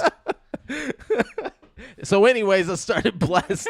Yeah. It's going to be great. Yeah. But not. Probably not. But, yeah, big news. Very exciting to hear at least, I guess. Yeah. What do you got? All right, something just in time for all you Christmas gift getters out there. Valve has announced a remodeled Steam Deck model with a higher quality display, better battery life. Apparently, according to people who have used it, it's like double the battery life. Mm-hmm. Yeah. Not just like a little bit, but like almost 50% Valve longer. claims it's 20% better, but like most people say it's like significant. So, you know, that's one thing that would be really nice. They've got a bigger storage capacity, and you know, obviously it's got a higher refresh. Not obviously, but it's got a higher refresh rate. It's got HDR in the OLED display. It's got a 1/2 inch bigger screen. So, you know, it should perform about the same, but you're getting a lot of like big upgrades, you know what I mean? Not big upgrade. It's going to feel significant if you plan it after using an old one, you know what I mean? Yeah. Which sucks for me, but that's okay, you know? Well, not really, because aren't they doing like a buyback program thing, or not like a buyback, but like a trade-in towards thing to make it cheaper? I don't think so. I think they are. Yeah. I'm pretty sure. Hold on, let me check this. Steam Deck OLED trade-in deal. Because I might do that. Can you trade in Steam Deck LCD for OLED? Says. Let's see. Presently, it is not possible to trade in Steam Deck LCD for the OLED version. A representative from Steam's support team clarified that such an exchange program is not offered at this time. This suggests that for now, customers looking to upgrade cannot do so through direct trade-in method. However, the possibility of such an option being introduced in the future remains open, although it is not guaranteed. So that's probably not going to happen. They want you to buy their new thing. Yeah, but honestly, you know, I don't really need another one. It's just like the Switch OLED. Like, I want it Like, it's really cool. I would definitely Yeah, prefer but to play my games HDR, on it. better battery life, fucking OLED. That's a whole lot different than the Switch upgrade where it was just literally, here's an Just OLED screen. Yeah. No, the HDR itself is really cool. Just Yeah. like the fact that you like, man, there's a lot of games that can really take advantage of that.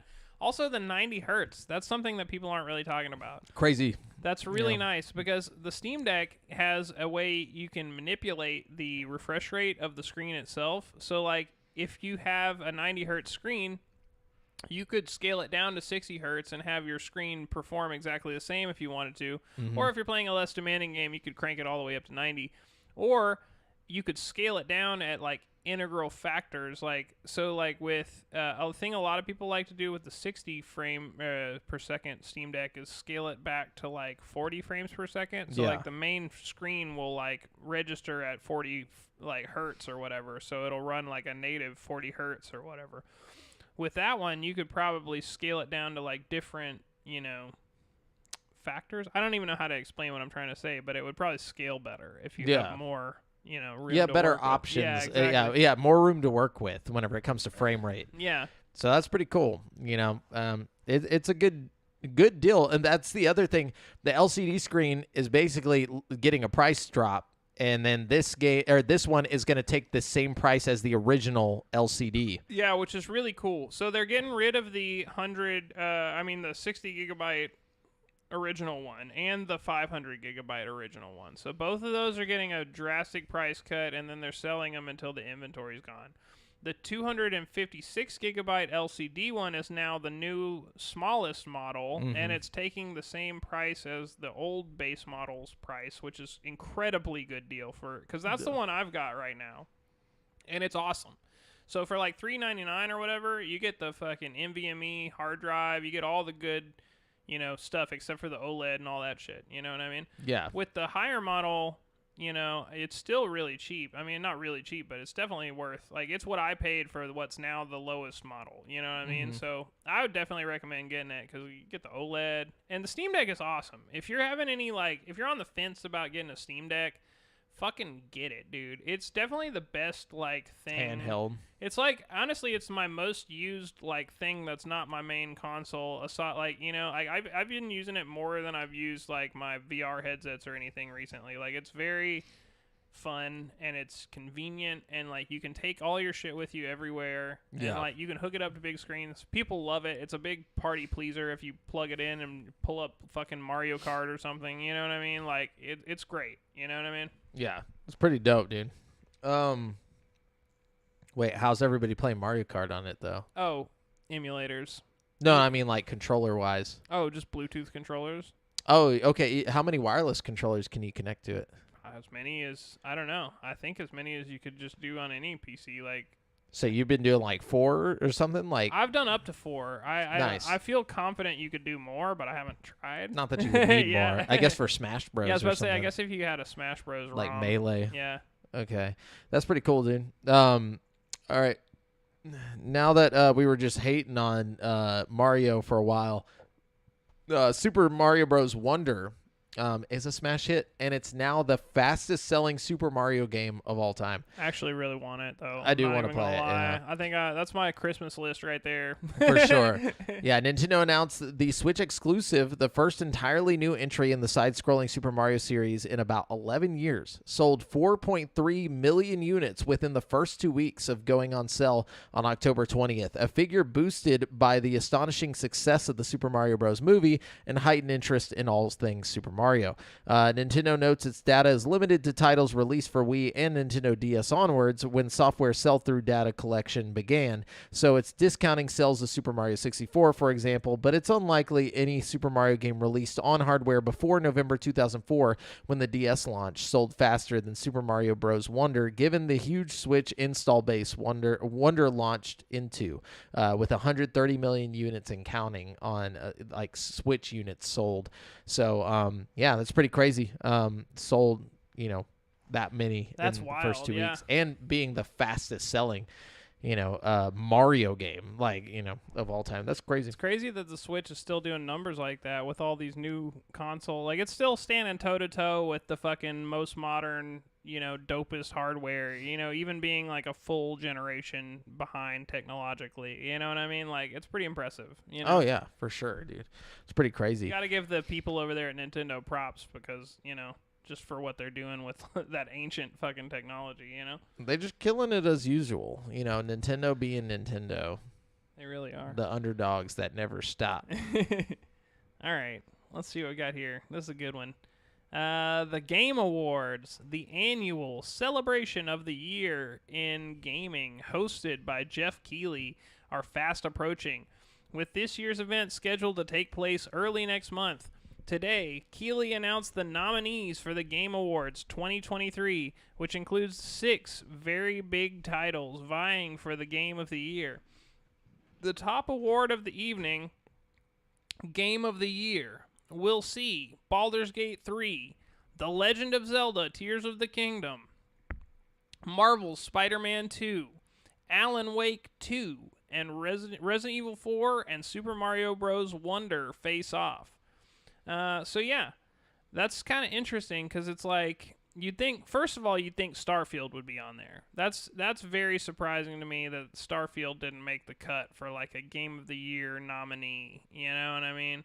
But it's also just surprising to me that fucking, well, I don't know. I hate to say it, but it's weird that Marvel Spider-Man 2 is on there. It's a great game, but it's just like, I don't know. It doesn't feel like Game of the Year material, despite how it was pretty much like a 10. You know what I mean? Like, it's just strange to me. Like, up against all these other games. And Alan Wake 2 just came out. It's like, I feel like it's not going to get the shine that it deserves, despite being like a true contender. You know what I mean? Yeah. A lot of weird things there, I think it's kind of like, all right, I get they only chose 6, right? There's only 6 options here. Isn't it strange that Starfield didn't make the cut, though? I saw it coming. Like, I knew. Versus, like, Super Mario Bros. Wonder? You know what I mean? Well, like, don't get me wrong. Like, I'm totally for Zelda being on the list. You know what I mean? Like, it's totally okay for a Nintendo game, first-party Nintendo game, to be a nominee here. I think I told you guys that I knew this was going to happen. Like, it wasn't even going to get to be a contender. It's shocking to me. Yeah. That it's not it's not nominated for anything. Nope. Like, anything across the board. Like there's the best music category. That would have been a great fucking no, that's gonna go to Final Fantasy. I can already guarantee you that. Bro, it better not. It's absolutely gonna go to Final Fantasy. That's gonna go to Baldur's Gate along with every other fucking award at this show, dude. No, not music-wise. The only award that Baldur's Gate is not gonna win directly is gonna be fucking sound design, and I think that's either gonna be Dead Space or Alan Wake.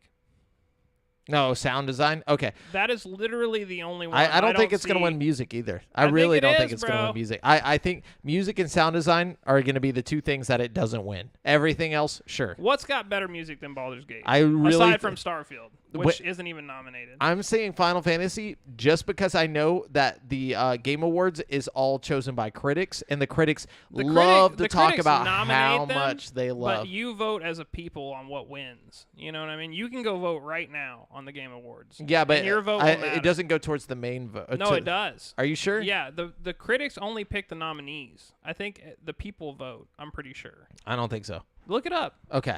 But as far as, coming from somebody who played both games to completion, fucking only one of them has songs and stuff that are still stuck in my head to this day. You know what I mean?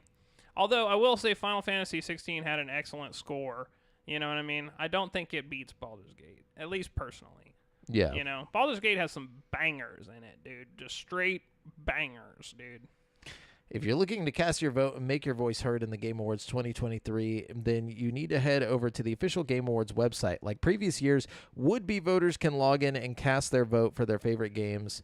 Do you vote for the Game Awards? The vote for your preferred Game of the Year nominee at the Game Awards.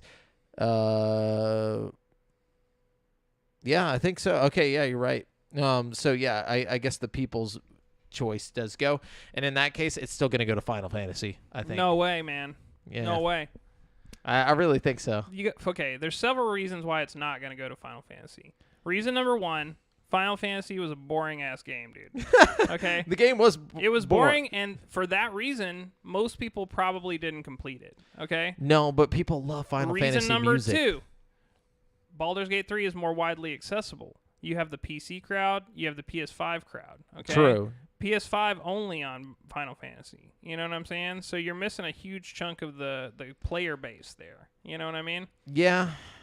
I still think that PlayStation people are more likely to vote for the Game Awards than a PC person would. I still think the PlayStation people are going to go for Baldur's Gate because as it stands currently, Baldur's Gate is still a PlayStation exclusive as far as the console wars go. You know what I mean? In the very near future, that's going to change. And I actually saw an article talking about how the optimization effort for Series S is going really well right now. So yeah, that's exciting news for the Xbox folk out there because I'm really ready for everybody to be able to play this. You know what I mean? Though, yeah, I don't know. I mean, I don't really have much more to argue against it other than the fact that I just have a hunch that it's going to be Final Fantasy. As I actually think that Alan Wake 2 deserves the best narrative fucking category. It's nominated for best narrative. Story-wise, yeah. Yeah, but I think Baldur's Gate 3, just out of sheer popularity alone, is going to win. It, yeah. You know what I mean? But yeah. I do think Alan Wake 2 has a better all-around just story. Like, it's a really good story. You know what I mean? Better than most games. You know? I honestly don't think Spider-Man 2 or Alan Wake 2 should be on this. I think those should be for next year. Yeah, I agree. Like, why is that on here? It's strange, but it's like, it's weird that they're on there and Starfield isn't. Because Starfield should be a true contender for this year. You know what I mean? Like, it really should. I don't care what anybody says. Yeah, it's one of the better, one of the best games of the year. It is, you know? And it should be at least nominated for some stuff. You know what I mean? Like, there's got to be something that, like, it's not even nominated for best RPG. You know what I'm saying? That's absolutely insane to me. Yeah. Like, even if you're not going to win, like, it should definitely be a nominee. You know what I mean? Yeah. Like, it's like some of the other nominees are just laughable compared. You know what I mean? Like, it's weird. It's weird, and it brings me back to the Xbox bias that you say people might have. It's like, is it because people are biased against Xbox? Yes. Because yes, especially not just people, but especially Jeff Keighley. Jeff Keighley is such a PlayStation Jeff Keighley dude. is like hand in hand with Xbox, man. No, he's not. He's Yeah, a PlayStation they guy, dude. announced the new Xbox at Jeff Keighley's thing last time. Like, that was like the whole thing. Like, yeah, but if you watch Jeff he Keighley, like announced the Xbox showcase at that fucking one thing they did. Like, he's like butt buddies with fucking Xbox. No. Go watch Jeff Keighley on anything else outside of the Game Awards. His Twitter, go watch his the podcast he shows up on. He really is, dude. All he cares about is PlayStation stuff. Like, he's still on like he's like been like best friends with what's his name, the dude Hideo Kojima, even before he got kicked out of Sony. I mean, that's just cool. They were homies. Who wouldn't want to be best friends with Hideo Kojima? Oh, yeah. You know? I don't know. I think the gaming universe is very focused on PlayStation, which is it makes sense. That's fine. Xbox has fucked up a lot, but still, I think it's a kick in the fucking head to it be is like. Absolutely a kick in the head to say that Starfield isn't even a nominee. Like, that's ridiculous. Yeah, and I think it probably would have won a few categories if it had been nominated. You know what I'm saying? RPG. Well, it would have lost to Baldur's No, it would have Gate. definitely lost like 60% of it. But like, there are a few things where I think maybe it would have like swept in and picked up like a little prize here and there. You know what I mean? It would have killed in the indie games. They just put it with the indie They games. got Dave the Diver on my indie games, bro. I'm hoping Dave the Diver is going to clean up on the indie game category for real. They're in a single indie game better than that. Fucking. Yeah, I think it's a little controversial to not involve.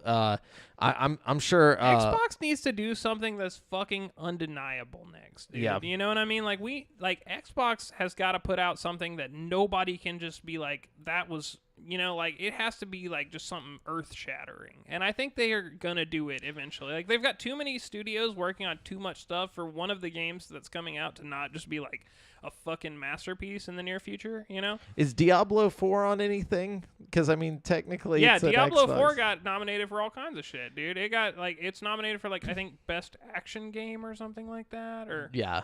I don't know. I mean, technically, that's an Xbox game now. Yeah, but in the categories, but it's at the in, I don't time think it it's wasn't gonna, an Xbox game, and it's not going to win anything. That's madness to me that Diablo Yeah. is nominated for shit and Starfield isn't. Like, don't get me wrong, both good games, but it's like, what the Yeah. fuck? You know what I mean? Well, you also got to realize it's not even Jeff Keighley. It's the people. It's the critics, critics. The bro. critics did not like Starfield.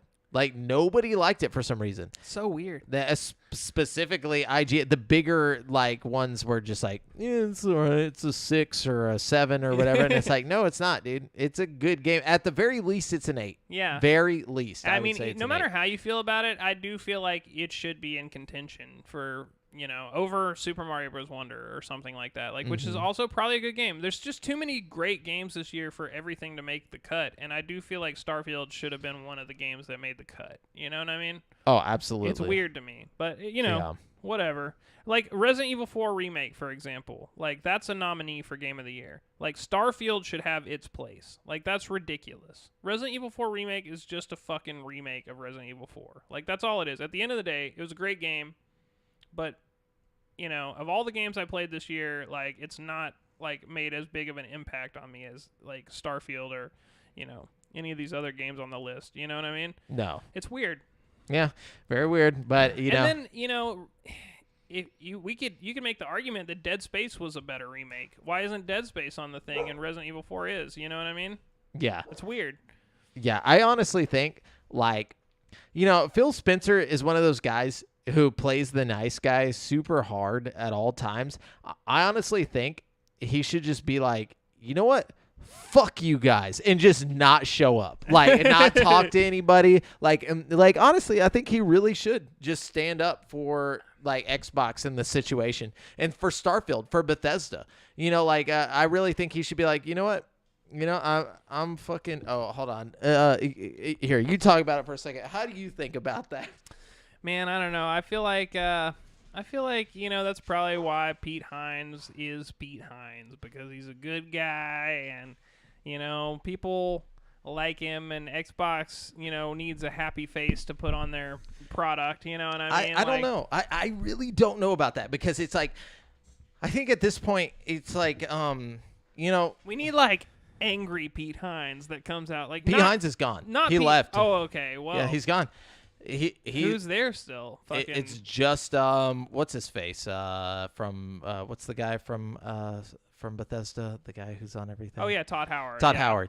No, we need like Phil Spencer to stand up for Xbox in this situation. I think Xbox, I think a lot of people think he's just like this dude who's like at this point he's sorry, he's I a said meme. Pete Hines. I meant Phil Spencer. My bad. Yeah, no, you meant you meant Phil Spencer? Oh, isn't that who you were talking about originally? Yes. Yeah, that's who I. Phil Spencer, he's got to come fucking he's got to stand up for his kid, man. He's got to be like, like at this point, we bought these guys, and it sucks to see them get trashed on just because they're with us. Like he's like, you know what, like. Fuck but at the guys. same time, if you do that, then you look like, I can't take criticism. No, like, because it makes you as a company look bad. No, it doesn't. What I mean? It does, though. No, because he has taken all of this shit in stride. He has always been the guy that's like, you know what, PlayStation, we love you guys. Good job, Nintendo. Blah blah blah. He does that all the time. At this point, he can be like, you know what? Fuck you guys. It doesn't matter. You're gonna shit on us either way. So it would be a PR catastrophe. No, it would not, dude. I promise. I 100% guarantee you, it would be the opposite. I think people on the internet would be like, you know what? He's right. Like, why are they getting shit on for no reason at all times, constantly? No, dude, the whole internet would latch onto that, and it would be like little baby Xbox crying because they can't make a good game. It would just turn into a whole thing. The only people who would say that is like the extreme Sony people. I've noticed online, like it's starting to change. I've noticed a lot of people, like if you go read Xbox about is Starfield, putting more of an effort in, dude. Like people are noticing the effort that Xbox is putting in. It's not like going by the wayside here. Like everything, like yeah, they haven't made like the next big hit or anything yet.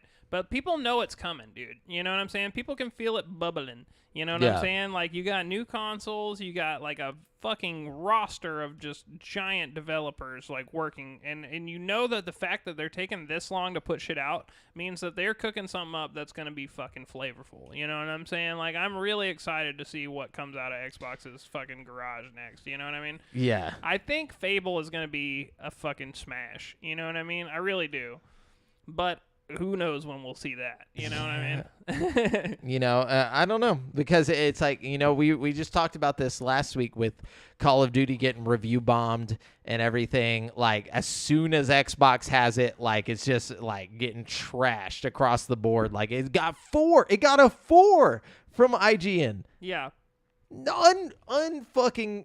It's unreal. It is unreal. And IGN has been very unfair lately about a lot of things, I feel like. You know what I mean? Like, the last time I really agree with IGN was, like, their Baldur's Gate review. You know what I'm saying?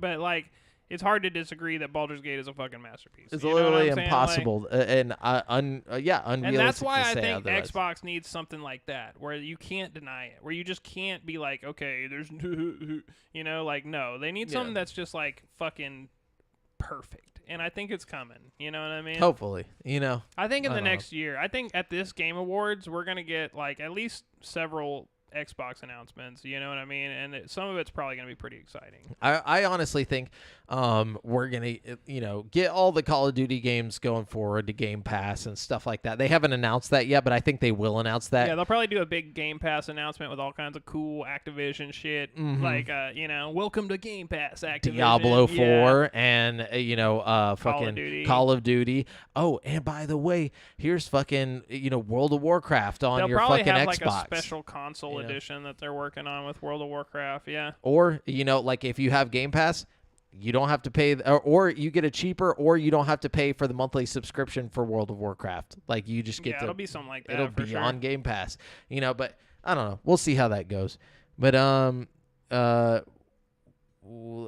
here's some news. So some other cool news, I think, that we should talk about. Why is this not pulling up? Open, please. My phone is messing up. Oh, there it goes. Okay. So Apple fans who enjoy Resident Evil will be happy to know that Resident Evil 4 Remake arrives on Apple devices on December 20th. Oh, wow. Yeah, so we finally got like a release date. So they've already got 7 out too. It just came, or not 7. Village just came out on phones too. So did it? Yeah, you should have a pretty good selection of Resident Evil shit to play if you're an iPhone 15 or.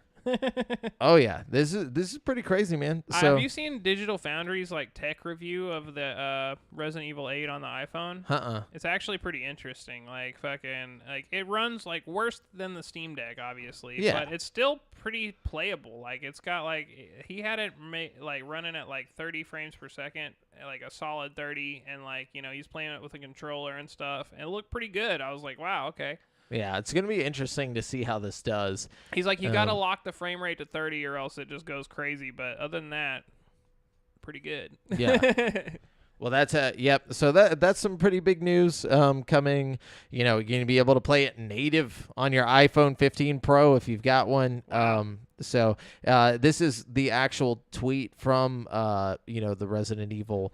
And these games also account. work on the newer iPads too. Like they made a big deal about the iPhone 15 Pro, but the most modern iPads can play it too. Yep. And they can play it better, according to Digital Foundry. Well, like all iPads with the M1 chip or later, it says a demo will be available for those wanting to taste or wanting a taste of Leon's intense mission. Cool. So pre-order on the App Store now. Honestly, iPad with a controller would not be a very bad way to play that game. No, you probably got a pretty good all. little screen. Like. Big screen. Yeah. It's a pretty big screen. Yeah, pretty big screen, yeah. Big ass screen. Did you have anything else? No. Okay. All right. I'm going to do some of the bigger things we missed. So or not missed, but some of the bigger things I don't want to miss, which is, for the show, which is Sony president Hiroki Totoki. That's such a funny. That's an awesome name. I didn't mean to say funny, but just the way it sounds like Hiroki Totoki. We can't act like it's not funny. I just don't want to be a liar, Yeah, I think my name's pretty funny if you say all of the names involved. Not nearly as funny as Hiroki Totoki. Yeah, exactly. Now, might as well be named Hokey Pokey, bro. That's what it is. I'm so sorry, but that's what it is. So anyways, he has said that the company is reviewing PlayStation's live service game push amid development trouble that has already seen Naughty Dog's The Last of Us multiplayer game hit with setbacks. Totoki said in a financial call that Sony is reviewing the 12 live service PlayStation games it has in the works. And 12? I didn't even know there was that many. That's a lot of fucking live service. Jeez Louise. Yeah. So at least they'll probably all be free. You know what I mean? Yeah. So, but here's the statement. Quote, "We are reviewing this, so the titles we have not been able to meet the so the titles ... We have not been able to meet the gamers' expectations, but we are trying as much as possible that this would be playable." I have no idea what he's even. I'm having a stroke just reading this. I'm sorry, but this is word for word what they say. So maybe I'm reading it the wrong way. And maybe it'll have more context once you get further into it. Yeah, we have not been able to meet the gamers' expectations, but we are trying as much as possible that this would be played by the gamers and liked by gamers for a long time. Are they talking about like Last of Us 2 specifically, or the Last of Us multiplayer? No, they're talking about their 12 titles. What the fuck? So the 12 titles, 6 titles will be released by fiscal year 2025. That's our current plan. And the remaining 6 titles, as for when they'll be when to be released, we are still working on that. And the live service games and multiplayer titles, that's the total of that. Well, we already know that Bungie's working on a multiplayer game, so that's probably one of them. You know what I mean? Definitely a Bungie one, but I don't know what the other ones are. Oh, right here it Last says of Us 2 is in development, or the Last of Us multiplayer is allegedly in development, so that could also be one of them. Yeah, those are probably 2 of the 6. You know what I mean? Yeah. It says Sony announced plans in February 2022 to launch more than 10 live service games by March 2026, later saying the push would bring games of different genres to different audiences. It spent big on studio buyouts as part of the drive, bringing in Destiny developer Bungie, Jade Raymond's Haven Studios, and Firewalk Studios. Sony worked with Bungie blah blah blah. We get the point. I'm not going to read all that. Yeah, so they're working on a bunch of stuff. And they're reviewing all of it apparently because they're like Well, they're probably making 12 because they realize that some of these aren't going to work out. You know what I mean? Like, you're not just going to make 12 live service games. You know what I'm saying? No. Like, they probably realize that several of these projects are just not going to make the cut, or they're fucking, not going to make it past QA or whatever. There's probably a lot of different, factors that go into this. They're probably just covering their bases. You know what I mean? Yeah, for sure. Definitely. And then, so... Let me see. There was some other things. Nintendo officially came out saying that they finally responded to the multiple Switch 2 reports that the games press has been talking about, calling them quote-unquote inaccurate. An August report from VGC said Nintendo is set to release its next-gen console during the second half of 2024 with development kits with partner studios. According to the website, which has a strong record or a strong track record of reporting unannounced information, this new next-gen console can be used in portable mode, like the Nintendo Switch and the and has an LCD screen as opposed to an OLED screen in order to keep costs down. It also reportedly comes with a cartridge slot for physical games. The story was followed by reports from the similarly reputable Eurogamer that claimed Nintendo showed the company next gen. Sorry, this is just. I'm sorry. I'm like having trouble reading this. But basically, Nintendo said, "No, not happening." Yeah, well, this is exactly what they said. Hold on. Given the closer alignment to Gen 8 platforms, as we have said in the past, our company is constantly conducting research and development on new hardware and software. But regarding new hardware, we have no further comments to make. Rumors have spread on the internet and elsewhere that appeared to be based on non-public information, but those are inaccurate. This sounds like they're kind of beating around the bush a little bit here, like, you know? Yeah. Like, they're inaccurate. Well, they say, I mean, it's Nintendo. They don't like people talking about their shit except for them. It's just like they're not like vehemently denying anything here. They're just saying it's inaccurate. Well, they said to give specific examples. We have heard of reports that we talked with a certain software publisher at the end of 2022 to describe the hardware that will be the successor to Nintendo Switch. And that we have a demonstration of new hardware at an event outside of Japan in the summer of 2023, but neither of those is true. So they're trying to say that people are lying. Information has not been officially announced by Nintendo. Information that has not been officially announced by Nintendo can mislead and confuse consumers and investors. We encourage consumers and investors to view the information we present on our website and our social media accounts and exercise good judgment. End quote. So, I don't know. That's what they have to say. Okay. Still sounds like they're not totally denying everything, but like just the fact that like people have gotten their hands on it, like like they're not saying, hey, we're not making a Switch 2. They're not saying, hey, it's not coming out in 2024 or second half. They're saying, hey, that motherfucker didn't actually play the Switch 2. We haven't demonstrated it for anybody. Even though I think that's a lie, but yeah. It is what it is. So. I don't know. To me, it makes more sense that Nintendo wouldn't like send out hardware to developers as opposed to like, PS5 and Xbox, because Nintendo has so many like internal first-party developers. They could probably make their own like lineup without ever having to like,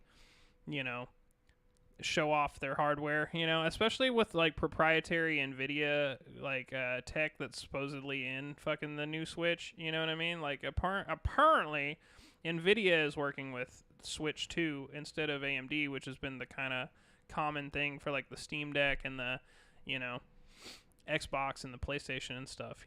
Like Switch is going a whole different way with it, apparently. So that should be interesting to see what an NVIDIA architecture and a gaming console can be like, because we haven't had that since, like, original Xbox or something like that? I think so. I think that was the original. Yeah, because we talked about this last week, right? Whenever it was part of the ChatGPT trivia. So, but anyways, one other thing. The Nintendo eShop currently displays the $7.99 price of Omnivan, who arrives in Mortal Kombat 1 as a standalone purchase later this week after his early access arrival as part of Combat Pack 1. Players of the full-price $70 fighting game were quick to point out that Omniman's price, which cements publisher Warner Bros. Games' strategy of setting here. You know what? I'm gonna stop reading this because for some reason. Okay, Mortal Kombat 1's aggressive monetization has once again come under fire from players after Nintendo spilled the beans on the standalone price of the Omni-Man DLC character. Are people mad because he's too expensive or something? Yes, yeah. So $8. That doesn't seem that outrageous for a game where you're like only getting. I mean, couldn't you buy like a character pack for cheaper and get all the characters at once? You know what I mean? I don't know. Isn't that an option? You know, because like, okay, I get it if you have like an expensive single character or like and then like a cheaper bundle of characters you can buy, like that makes sense to me. It's like it encourages people to purchase the bigger bundle of characters, you know, like. But if you just wanted Omni-Man, like $8 is still cheaper than the fucking $70. Like you should have just bought the $70 fucking thing. You know what I mean? Like, well, I think the problem here is that people have been, and it's not just for that. Okay, here, let's get down to it. yeah. So because I kind of feel a little gypped that I have like 5 fighters locked out of UFC right now. You know what I mean? Because I didn't buy the fucking deluxe edition or whatever. But I'm not like gonna cry about it. You know, I should have bought the fucking thing. Yeah, I think I grabbed the wrong article. I didn't mean to grab this one really, but basically what the real issue here is that apparently it's not so Mortal Kombat 1 basically is charging $10 for a fatality. Like just a fatality? Just for one fatality coming out. And okay, then yeah, that's a little egregious. Yeah, people are like, what the fuck? And so then they especially when Mortal Kombat 11 had each character ship with like 6 fatalities, you know what I mean? Like this one apparently I think they only have like 1 or 2 each or something. Yeah, and now they're trying to charge for 1 extra fatality and because I grabbed the wrong article, I'm sorry, I don't know which one that is. So oh wait, hold on. Warner Bros. Games is currently selling the Omni-Man announcer pack voiced by J.K. Simmons for 1,000 dragon crystals. That's another $10 on top, even for those who bought the $39.99 Combat Pack 1. Oh, wow. And it's more expensive, and Omni-Man himself... So you don't get everything if you've got the fucking Combat Pack. You don't actually get fucking... No. Wow, okay. Yeah. That is cool, though. J.K. Simmons voicing. That might be worth it. Definitely. Fatality, Spider-Man. Well, I don't. That's a pretty good J.K. Simmons voice there, but I don't think that's the voice of Omni-Man, right? No, but he's just J.K. like, Simmons is just fucking. What's his name in Spider-Man? The newspaper guy. Yeah, that's all I can think about when I think of fucking J.K. Simmons. Like, that's yeah, I know what you were going for, but apparently, this is some I'm pretty bullshit. sure he does the voice of in Baldur's Gate 3 actually too. J.K. Simmons. I think he does Ketherick Thorm's voice. Really? And I could be wrong about that. Let me look this up. Look that up real quick. But I'm gonna look at some other stuff here while you're doing that. You know what? Actually, I'm not, because I don't think there's that much more news to go over. So you you let me know about that. Yeah, I'll find out right now. Oh, yeah, look. J.K. Simmons, General Ketherick Thorm. Yeah, he definitely was an actor in Baldur's Gate 3. Pretty cool. He's good. He is good. He's got a good voice, you know? They had a great voice actors in Baldur's Gate 3. Yeah. This week's hot releases, I couldn't find anything that hot. Yeah. Damn. I guess they're just saving all the heat for oh wait, no, there is a hot one. Was there? A hot one. Persona 5 Tactica comes out this week. I thought I mentioned that last week. Maybe that's why I thought there was none. But yeah, so that's all I'm excited about. Oh, but there's something else coming out on the 16th. Hang on. Let me look it up. I'm going to let Brent do this. Yeah, here. Because I've been messing it up. Keep the people entertained for a second.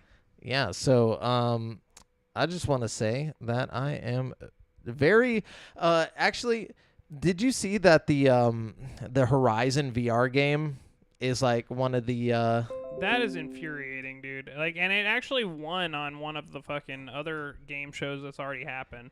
It's like if Horizon beats Resident Evil 8, I will shit a fucking brick, dude. Like, Resident Evil 8 is the best goddamn game on there. And, okay, if Gran Turismo 7 wins, then yeah, okay, that's cool. That game is fucking awesome in VR. But, like, Resident Evil 8 is so good, dude. Like, they're tripping, dude.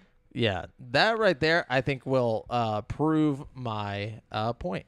That if they give it to Horizon for the VR like game as like game of the year, it's bullshit. And but it's like both of those are Sony exclusives. Like if that's but that one specifically, if that one wins, I feel like that is gonna prove that they are PlayStation friends, Sony ponies.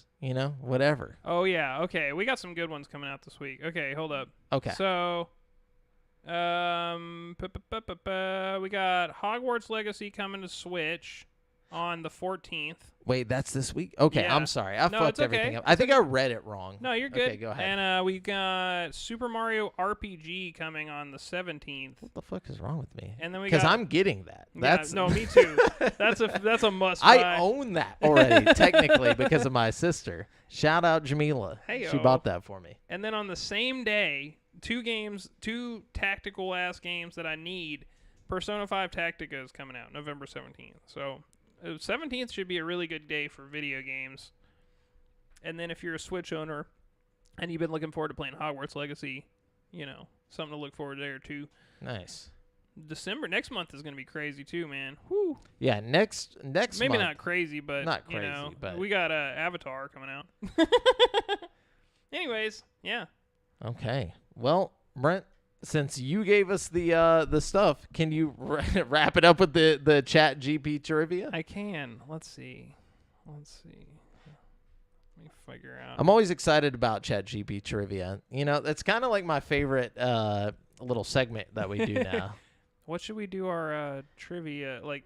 Here, give me a topic. Hang on, I gotta log in while you think of a. Okay, last week I think we did, what was it? Original Xbox. Wasn't that the one? And then Devin killed it. Yeah. Yeah, so I don't know. I guess let's not.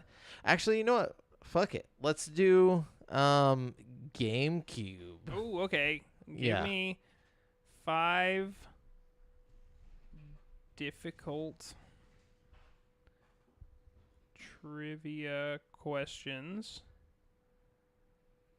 based on the Nintendo GameCube and its games. I like that.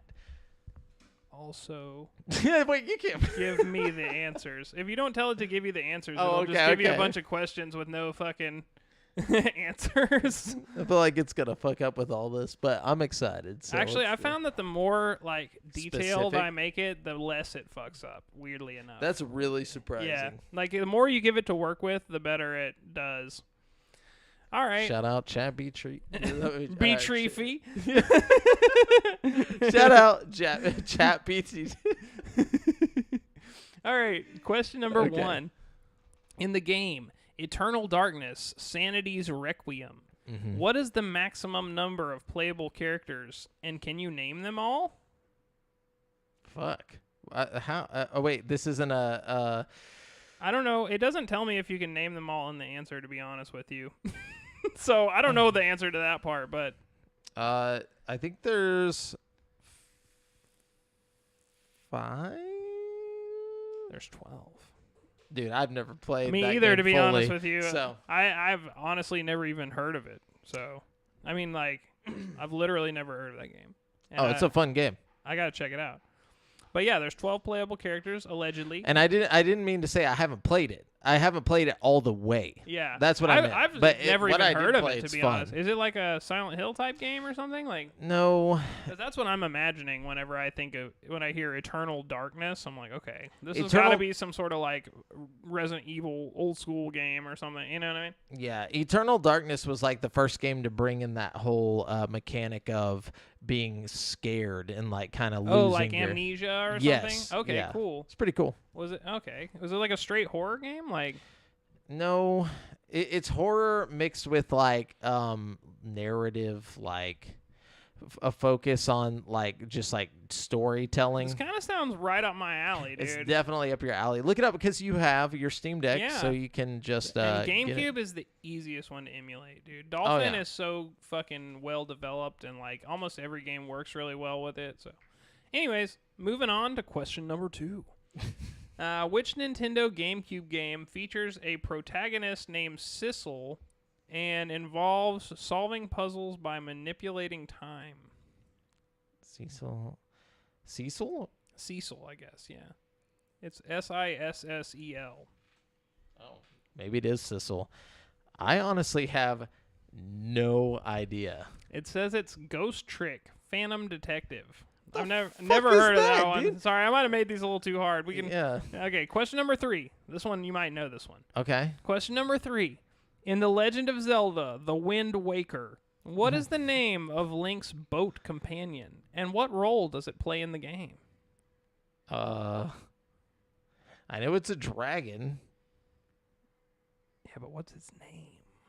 Fuck, I don't know. I'll give you a clue. It has to do with lions. Oh, it's not a dragon. It's a lion. Leo?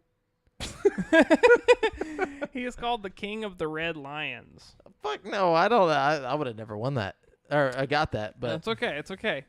Moving on. Okay, so these are pretty hard. I'm not gonna these lie. are hard as fuck. You know, this is honestly the best questions it's given me in a long time, though. Like, usually it's some generic bullshit. Like, pretty proud of ChatGPT right now. Definitely. Question number 4.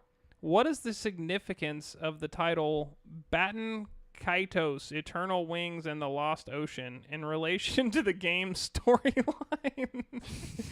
I'm not even going to make you answer that one. No, I'm sorry. It says the but that's title- a From Software game. I Is think. it really? I think. The title Baton Kaitos translates to Eternal Wings, reflecting the theme of wings and the vast floating islands in the game's world.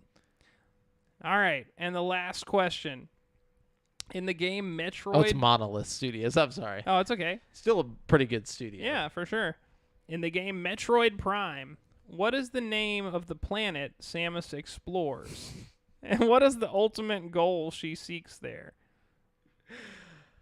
I don't know. I don't either. Honestly, I would have never, ever gotten any of these questions. So it's Talon 4. I knew it. Okay. These Honestly, are really hard questions, this is though. really like, hard. Like, honestly, I did not expect it to get that deep. Usually, it gives me some bullshit like, "What color is Mario's hat?" That's why I have to tell it to be like hard questions, because like usually they're just so stupidly easy. It's like, and I'm gonna tell you, Devin, I don't think you would have got any No. of these either. No, honestly, I would not have got a single one of those, dude. They're all just like super duper hard. Yeah, Devin, or actually people at home, if Yeah, leave a comment in the chat if you would have got any of those. yeah, You know what I mean? please, because this is some difficult ass questions. Like, props if you know even one of those answers. Like, But it's like even the ones that like you've played the game, like, you know, like Legend of Zelda and like Metroid Prime, like we both played those. I wouldn't have got either of those fucking. Wind Waker is one of my favorite games. It's a great game, but they don't like go around saying the boat's name all the time. You know No. what I mean? And why did I think he was a dragon? Because he looks like He a looks fucking like a dragon. But oh well.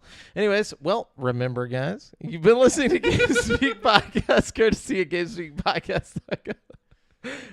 We'll kill it next time, okay? On the trivia. But the show posts for free every Wednesday on all podcast platforms. Brent, can you please read this? I'm losing it right now. On all podcast platforms, but you can watch it live before anyone else on twitch.tv/GameSpeak Podcast every morning, or no, not every morning, I wish, every Monday evening at 7:50 CST. Be sure to join us and the rest of the GameSpeak community at dsc.gg/GameSpeakPodcast.com. Check out our other video content on YouTube, and if you want to stay up to date with your boys, you can find Jamel on Twitter and me at Brent Has One and Devin at Devondreas. And check us out, and check out the GameSpeak Podcast Instagram. Until next time, listeners. Later.